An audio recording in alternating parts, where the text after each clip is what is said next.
안녕하세요, 박예캠핑입니다. 누구나 한 번쯤은 꿈을 꿀 것 같습니다. 나만의 별장을 가지고 싶다. 그 꿈을 잠시나마 실현시켜 줄 수 있는 그런 텐트입니다. 그럼 쿠디의 파밀리아 킨 리뷰 시작해 보도록 하겠습니다. 먼저 구성품부터 한번 보여드릴게요. 요거는 수동 펌프입니다. 그 다음에 양쪽 사이드 TPU 창이 있고요. 그리고 전후면 교체할 수 있는 우레탄 창 들어있습니다. 그리고 요거는 비 많이 올 때 쓸 수 있는 루프 플라이입니다. 타프처럼 쓸 수 있죠. 이 루프도 안쪽에 블랙 코팅 되어 있고요. 원단은 폴리 리스탑 원단으로 되어 있는 것 같아요. 이렇게 스트링도 다 묶여져 있어서 피칭하기 그렇게 어렵진 않을 것 같습니다. 그리고 여기 팩 들어있습니다. 팩 같은 경우는 역시 텐트의 무게답게 팩도 굉장히 튼튼한 팩이 들어가 있습니다. 그리고 이건 그라운드 시트입니다. 그라운드 시트도 와 진짜 엄청 두꺼운 PVC 소재로 되어 있는 것 같아요. 그래서 괜찮은 그라운드 시트가 들어 있습니다. 이렇게 간단하게 구성품을 설명드렸고, 처음 구매를 하면은 쿠디에서 제공하는 기본 세트입니다. 그럼 피칭부터 먼저 시작해 보겠습니다. 텐트 본체 무게만 해도 55kg입니다. 저도 이게 너무 궁금했거든요. 과연 제가 55kg을 들 수 있을까? 그런데 들어보니까 어때요? 들만하죠? 네, 무겁긴 하지만 그렇다고 못 드는 정도는 아닌 것 같습니다. 하지만 저희 또 허리가 중요하잖아요. 허리가 중요하니까 이렇게 굴려서 이동하시길 전 추천드립니다. 그럼 텐트 한번 열어볼게요. 가방이 진짜 큽니다. 그래서 텐트를 굳이 꺼내려고 하지 마시고 이렇게 굴려서 빼시면 됩니다. 버클도 쿠디는 전용 버클 쓰는 것 같아요. 브랜드 로고가 박혀있는 부자재를 쓴다는 거는 그만큼 투자를 많이 했다는 뜻이겠죠. 원래는 그라운드 시트를 깔고 쓰는 게 제조사에서 권장하는 방법인 것 같아요. 근데 제가 이 바닥 스킨을 만져봤을 때 겨울이 아닌 이상은 굳이 그라운드 시트를 깔 필요 있을까라는 생각이 듭니다. 그래서 오늘은 그라운드 시트 없이 그냥 파쇄석에 깔아서 한번 피칭 해보겠습니다. 어디가 앞인지 모르겠습니다. 한번 피칭하고 난 다음에 전실 있는 쪽을 표시를 해주면 좋다고 하더라고요. 이쪽이 전면입니다.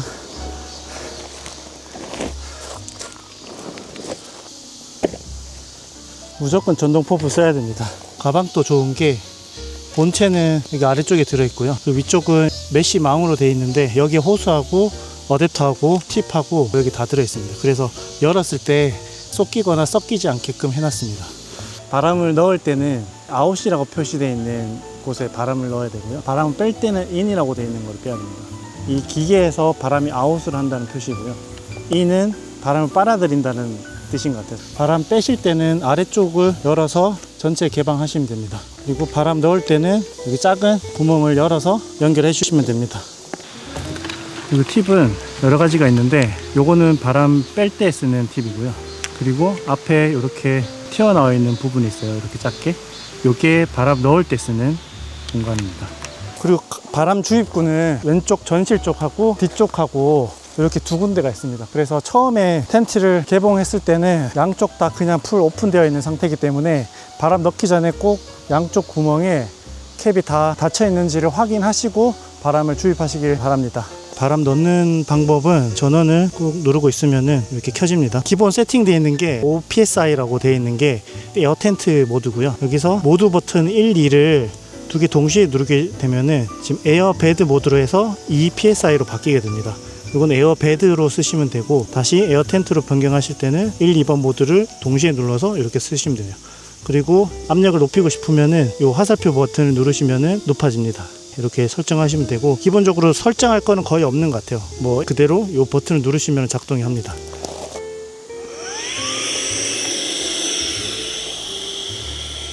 네, 지금 바람을 넣고 있는데 집에서 저거를 켰을 때는 진짜 시끄럽다는 생각이 들었거든요. 근데 밖에서 쓰니까 진짜 조용합니다. 전혀 시끄럽지 않고 조용하게 바람이 들어가는 것 같아요.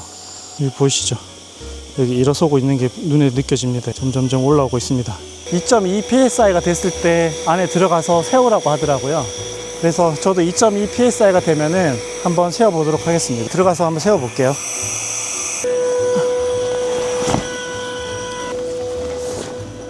그래서 바람 들어가는 와중에 어느 정도 자립을 시키면은 팩다운 하시면 될 것 같습니다. 네, 바람 조입이 끝나면은 호스를 빼고 캡을 닫아주면 됩니다. 꽉 닫아주시면 되고, 네, 이 부분도 되게 좋은 것 같아요. 천으로 에어 주입구를 막을 둘 수 있는 것도 되게 좋은 것 같아요. 여기 옆에 벨크로가 있어서 붙여줄 수 있죠. 그리고 이거 스트링 묶여있는 거 너무 좋은 것 같아요. 이거 안 묶어주는 브랜드들 많은데 이렇게 묶어주면은 저희가 따로 안 묶어도 돼서 그 점도 되게 좋은 것 같습니다. 네, 여기 창문 쪽에도 스트링이 다 묶여져 있어요. 이것도 너무 좋은 것 같습니다. 네, 텐트 피칭 완료했습니다. 제가 지금까지 폴 텐트만 쓰다가 에어 텐트를 지금 처음 써봤는데 진짜 편합니다. 어떤 느낌이냐면은 누가 대신해서 이 텐트를 피칭해준 그런 느낌입니다.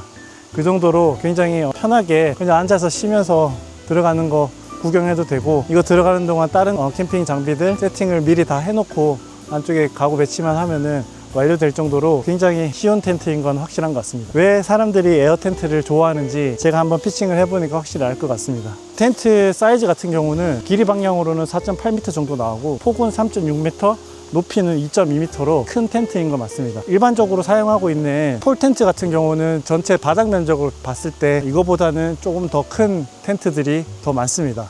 바닥 면적 사이즈만 봤을 때는 폴 텐트에 대비해서는 조금 작은 텐트에 속합니다. 하지만 죽는 각이 전혀 없기 때문에 내부 공간만큼은 일반적인 폴 텐트보다는 훨씬 더 넓은 공간감 아마 가질 겁니다. 네, 디자인 같은 경우는 일반적인 오두막 형태의 디자인이지만 이 쿠디 텐트를 실제로 보시게 되면 굉장히 웅장하다는 느낌이 아마 드실 겁니다. 텐트 컬러 같은 경우는 쿠디에서 이번에 새로 출시한 그레이 컬러고요. 이 그레이 컬러는 어떤 분들에게 추천드릴 수 있냐면은 아이보리는 너무 밝아서 관리하기 좀 힘들 것 같고 아침에 좀 일어나기 싫으신 분들, 블랙 같은 경우는 너무 어둡고 오염에 대해서 부담스러우신 분들한테 추천드릴 수 있을 것 같고, 카키는 조금 지겨우신 분들한테 이 그레이 컬러를 추천드릴 수 있을 것 같아요. 그레이 컬러는 이게 밝은 그레이는 아니고요, 좀 어두운 그레이 컬러에 좀 가까운 것 같아요. 그래서 푸른기가 조금 도는 그레이 컬러로 보시면 될 것 같아요. 전면적 디자인은 이렇게 이쪽으로 해서 문이 하나 달려 있고요, 그리고 이쪽으로 해서 창문이 두 군데 달려 있습니다. 제가 리뷰들을 쭉 살펴보니까 이 전면 쪽 스킨을 침실 쪽으로 옮기고 전실 쪽으로 해서 통 메쉬창이나 통 우레탄 창으로 교체해서 사용하시는 분들이 굉장히 많더라고요. 왜냐하면 저희가 일반적으로 캠핑장 사이트를 봤을 때 전실 쪽으로 해서 좋은 뷰를 두고 침실 쪽을 뷰가 좋지 않은 뷰로 두는 경우가 굉장히 많습니다. 그러다 보니까 전실 쪽에 프레임이 있는 것보다는 전체 풀메쉬가 되어 있는, 아니면 풀 우레탄이 되어 있는 스킨을 사용하시는 분들이 굉장히 많더라고요. 그래서 오늘 또 저도 마찬가지로 전실 스킨을 후실로 옮기고 후실에 있는 풀 메쉬 스크린을 전면적으로 장착을 해 보도록 하겠습니다. 침실 쪽 문 같은 경우는 풀 메쉬로 되어 있는 그런 구조를 가진 도어가 달려 있습니다. 그래서 전실은 도어가 따로 있다면은 후실 쪽은 이 중앙에 지퍼만 열어서 왔다 갔다 하기 좀 편하게 만들어 놓은 게 있습니다. 측면 쪽인데 살짝은 기울어져 있어요. 거의 90도에 가깝게 세워져 있어서 죽는 각이 거의 없다고 보시면 될 것 같고요. 창문은 양쪽에 두 군데 있고 지퍼로 해서 이렇게 오픈하시면 메쉬가 됩니다. 제가 모든 문을 개방해서 또 한번 보여드리도록 하겠습니다. 네, 지금 풀메쉬로 다 개방한 상태입니다. 개방을 하니까 안쪽에서 봤을 때 굉장히 개방감이 큰 텐트인 건 확실한 것 같아요. 문도 양쪽으로 네 군데가 있고 전후면 다 해서 메쉬로 다 개방할 수 있기 때문에 넓은 개방감을 좀 보여주는 텐트인 것 같고요. 그리고 이 문 열기가 생각보다 쉽습니다. 아래쪽에 지퍼가 없다 보니까 허리를 숙이지 않고 이렇게 열어서 말게 되면은 문을 열 수 있기 때문에 쉽게 문을 열 수 있는 게 또 장점이고요. 만약에 비가 온다라고 한다면은 비가 오는 경우에도 이 스킨을 펼쳐 가지고 비가 안 들이치게끔 하면서 텐트 안에서 외부를 볼 수 있기 때문에 그 점도 굉장히 좋은 것 같습니다. 그리고 봄, 가을 같은 경우는 이 메쉬창이 필요 없을 경우에는 그냥 이거를 열어서 아예 개방도 할 수 있다는 게 또 장점입니다. 이렇게 개방하게 되면 굉장히 넓기 때문에 이쪽으로 왔다 갔다 하는 것도 가능할 것 같습니다. 텐트 한번 돌아보면서 디테일한 부분들 여러분들 좀 보여드리고 실내에 어떤 느낌이 드는지 한번 또 보여드리도록 하겠습니다. 텐트 한번 쭉 돌아보면서 한번 보여드릴게요. 지금 보시면은 굉장히 웅장합니다. 텐트가 이게 멀리서 볼 때랑 또 제가 직접 피칭해서 제가 쓸 거라고 생각하고 보는 느낌하고는 전혀 다른 것 같아요. 그리고 한 가지 좀 불편한 점은 이 부분 묶기가 좀 불편하거든요. 그래서 피크닉 러브 유튜버 분 설명을 보니까 끈 스토퍼 여기 달게 되면은 여기 이제 걸기가 조금 편해져서 요거 문 열고 닫는 것도 굉장히 쉬워질 것 같아요. 그래서 다이소에 한 1,000원 주고 스토퍼 하나 사서 이렇게 연결하시는 것도 방법일 것 같습니다. 확실히 후실 쪽 문을 전실 쪽으로 옮기는 게 개인적으로는 그게 더 맞을 것 같다는 생각이 들어요. 그래서 전실에서 밥 먹으면서 전방에 있는 뷰를 감상을 하고 후실 쪽에 전실 문을 달아서 뒤쪽에서 드나들게 되면은 조금 더 편하게 있을 수 있을 것 같다는 생각이 듭니다. 그리고 이런 쪽에 보시면은 비가 안쪽으로 안 스며들게끔 하기 위해서 지퍼를 다 덮어 놓은 것도 굉장히 디테일적인 부분이 굉장히 좋은 것 같고요. 후실 쪽은 벤틸레이션이 따로 없습니다. 그리고 연통 홀잭 빼는 것도 여기서 이렇게 열어서 연통 홀잭 빼시면 되겠죠. 요거는 손이 좀 안 닿을 수 있어서 연통 빼실 때는 바람 불어넣기 전에 미리 말아 놓은 다음에 에어를 불어넣는 게 좋을 것 같아요. 이런 것도 보면은 지금 스티링을 다 노출시킬 수도 있는데 이런 식으로 다 덮어 놨기 때문에 겉에서 봤을 때 굉장히 깔끔한 느낌을 최대한 들게끔 해 놓은 것 같아요. 그리고 전실적 창문은 풀 개방이 안 됩니다. 그냥 묶여 있는 것 같아요. 그래서 메쉬로만 둬야 될 것 같고, 이쪽에 보시면은 에어컨 호수 뺄 수 있는 홀이 있고요. 그리고 지퍼를 열어서 전기선 뺄 수도 있습니다. 내부 한번 보시면은 메쉬 스크린이 하나 더 있습니다. 그래서 파티션을 세워서 공간 분리를 할 수도 있고요. 지금 보시는 것처럼 아예 열어서 하나의 공간처럼 느껴지게끔 하는 것도 됩니다. 그리고 아래쪽은 후디의 13.6하고 다르게 턱이 존재를 합니다. 그리고 우레탄 창이 있기 때문에 낮에 어둡지 않게 있을 수 있게끔 처리해 놓은 것도 굉장히 좋은 것 같아요. 그래서 이쪽에 누워서 비가 내리는 거 본다면은 굉장히 감성이 좋을 것 같습니다. 그리고 이 전실 쪽이죠. 지금 보시는 것처럼 바닥 쪽 여기는 스킨을 뜯어낼 수가 있거든요. 요거 같은 경우도 굉장히 세심하게 고무 탄성이 있습니다. 그래서 딱 이 에어폴 라운드에 맞게끔 이렇게 처리를 해서 벌레라든지 냉기가 최대한 안 올라오게끔 처리한 것도 좋은 점이라고 생각이 듭니다. 그리고 에어폴 보시면은 굉장히 튼튼합니다. 이 에어폴 같은 경우는 0.7T의 PVC 소재로 썼다고 하더라고요. 두꺼운 PVC를 썼기 때문에 튼튼하고 난연 소재이기 때문에 불에도 강한 그런 소재를 썼습니다. 이 에어폴 사이즈 같은 경우도 보통은 13파이를 많이 쓰는데 후디는 15파이를 써서 굉장히 두꺼운 파이프가 처리가 되어 있기 때문에 웬만해서는 이 텐트가 무너질 일은 없을 것 같아요. 그리고 이 소재 같은 경우는 TC 소재인데 굉장히 두껍습니다. 일반적인 TC보다는 훨씬 더 두꺼운 TC를 사용하고 있고, 저희가 이 면 텐트 같은 경우는 곰팡이에 굉장히 취약한데 이 텐트 같은 경우는 향균 처리가 된 TC 소재를 사용했기 때문에 비가 어느 정도 오더라도 곰팡이에 굉장히 강한 소재를 썼다고 생각하시면 좋을 것 같아요. 그리고 전실 쪽은 이런 식으로 벤틸레이션이 있습니다. 그래서 겨울 같은 경우 이렇게 열어가지고 사용하시면 되겠죠. 제가 전실 쪽 스킨은 후실로 옮기고 후실에 있는 스킨을 전면으로 옮긴 것까지 보여드리고 그 다음에 실내 세팅 하도록 하겠습니다. 이렇게 전체를 다 개방하니까 와, 정말 개방감 하나만큼 진짜 최고입니다. 가을 같은 경우에는 다 개방해서 이렇게 쓰는 것도 진짜 좋을 것 같습니다. 전실, 후실 스킨 교체했습니다.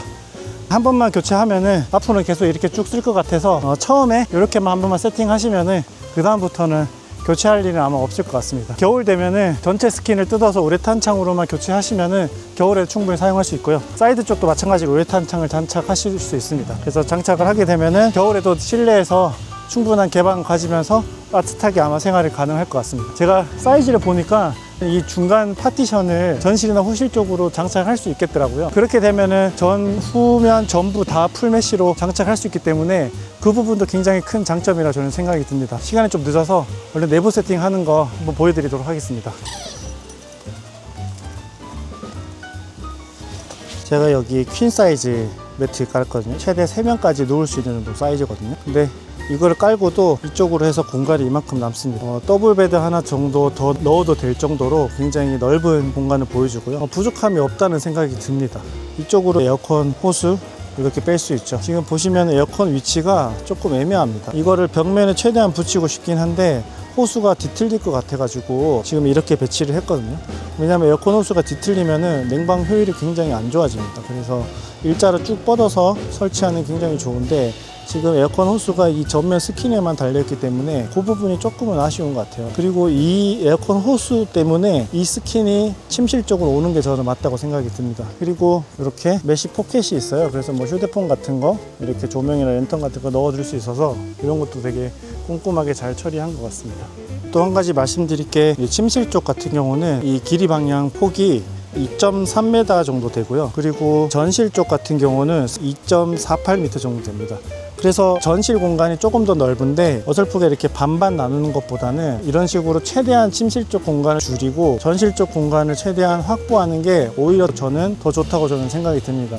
왜냐하면 저희가 주로 생활하는 게 전실이기 때문에 전실 공간이 최대한 넓고 여기서는 어차피 잠만 잘 거기 때문에 자는 공간에 대한 부분만 이렇게 하는 게 저는 더 좋다고 저는 생각이 듭니다. 그리고 가로폭으로 3.6m 정도 됩니다. 그래서 IGT 4유닛짜리 하고 멀티펑션 롱을 깔더라도 가로를 길게 테이블을 놓게 되면은 뭐 8명까지도 안쪽에서 생활할 수 있는 공간이 만들어지기 때문에 그 점도 굉장히 좋다고 저는 생각이 듭니다. 지금은 저 혼자 왔기 때문에 그래서 좀 간편하게 에어 소파랑 앞쪽에 IGT 테이블하고 조그만한 테이블, 앞쪽은 쿨러하고 테이블하고 이렇게 뒀습니다. 제가 최대한 구석에서 이렇게 보여드리면은 정말 내부 공간만큼은 제가 써본 텐트들 중에 제일 넓고 제일 쾌적한 공간을 만들어주는 텐트인 것 같아요. 그래서 왜 파밀리아를 사람들이 좋아하고 이 오두막 형태의 텐트를 왜 좋아하는지를 저는 오늘 확실히 알 수 있을 것 같습니다. 제가 오늘 너무 늦게 와서 내부 세팅 다 하고 나니까 해가 다 졌습니다. 제가 처음으로 에어 텐트를 피칭해보고 안에 내부 세팅을 해본 소감은 진짜 편합니다. 왜 쿠디 텐트가 에어 텐트 중에 가장 많이 팔린 이유를 저는 오늘 확실히 알 것 같습니다. 정말 이 무게만 감당할 수 있다면 이 폴 텐트의 이 번거로움이 한 번에 해결되는 텐트가 이 에어 텐트라고 저는 생각이 듭니다. 당연히 가벼우면 좋겠지만 저는 어차피 무거울 거면은 이런 식으로 아예 무겁게 만드는 게 차라리 더 낫다고 생각이 들어요. 안쪽에서 생활하기에 쾌적하게 만드는 게 오히려 에어 텐트의 장점이지 않을까 생각이 듭니다. 묵직하게 무슨 탱크처럼 자리를 탁 잡으면은 바람이든 비든 눈이든 모든 환경을 다 이겨낼 수 있게끔 만드는 게 차라리 더 낫다고 저는 생각이 듭니다. 근데 1박 2일에서는 이 텐트 쓰기에는 부피가 굉장히 크기 때문에 가볍게 왔다 갔다 하기가 조금 번거로운 게 있지만, 왜냐면 러그도 깔아야 되고 이런 게 많잖아요. 근데 2박 3일 캠핑을 한다면은 이 에어 텐트 한번 고려해 보시면 진짜 좋을 것 같습니다. 4인 가족 같은 경우는 저는 파밀리아 텐트를 추천드립니다. 왜 그러냐면은 13.6 같은 경우는 제가 쓰고 있는 스카이라이너 텐트하고 조금 비슷한 정도 사이즈입니다. 근데 제가 13.6을 써보진 않았지만 스카이라이너를 써본 경험으로 봤을 때 자는 공간과 밥을 하는 공간 이렇게 구분을 짓게 되면은 4명이서 생활하기에는 좁은 공간이 만들어집니다. 이게 스카이라이너보다 가로 세로 한 50cm 정도 더 크거든요. 그 50cm로 인해서 내부에 생활을 할 수 있냐 없냐로 구분 지어질 수도 있을 것 같습니다. 저는 이렇게 생각해요. 어차피 13.6이나 파밀리아나 두 개 다 무겁습니다. 13.6이 40kg 정도 되고 얘가 55kg 정도 되잖아요. 10몇 kg 정도 차이로 인해서 당연히 13.6이 더 가볍긴 하지만 어차피 들기 힘들고 이동하기 힘든 거는 두 개 다 마찬가지라고 저는 생각이 듭니다. 그래서 이왕 무겁고 이왕 옮기기 힘들다면은 이 파밀리아 훨씬 더 큰 텐트로 내부에 생활하는 거를 굉장히 쾌적하게 하는 걸 저는 추천드립니다. 어차피 이 텐트 자립시키는 거 에어펌프가 해주고요. 러그 깔고 에어패드 깔고 에어 초파 깔고 뭐 안에 가구 설치하고 이런 거 13.6이나 파밀리아나 똑같습니다. 그래서 저라면은 이왕 쓰는 거 이 파밀리아 선택하는 게 오히려 더 좋지 않을까라는 생각이 듭니다. 지금 날씨가 굉장히 습합니다. 그리고 덥고 제가 이렇게 고생하는 만큼 여러분도 해주셔야 될 게 있죠. 구독, 좋아요 한 번만 부탁드리겠습니다. 그럼 저는 다음 브이로그 영상 때 또 뵙도록 하겠습니다. 안녕.